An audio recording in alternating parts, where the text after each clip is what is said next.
A dilapidation report is a document that records the condition of a property at a given point in time.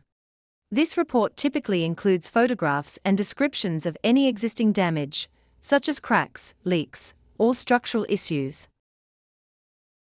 Dilapidation reports are often used when construction or demolition work is planned near existing structures. The purpose of these reports is to protect both the party carrying out the work and the owners of neighboring properties.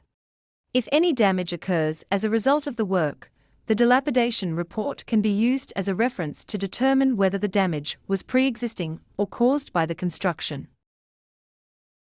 The process of creating a dilapidation report usually involves a thorough inspection of the property by a building professional or surveyor. They will inspect the building's interior and exterior, including walls, floors, ceilings, and any external structures like sheds or fences. The inspector will document any signs of damage, wear, or structural issues they find. After the inspection, the surveyor will compile their findings into a comprehensive report.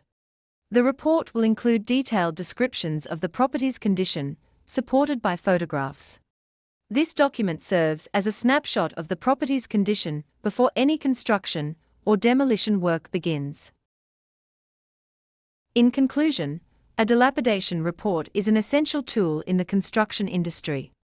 It provides a clear record of a property's condition before work begins, protecting both property owners and construction companies from potential disputes over damage.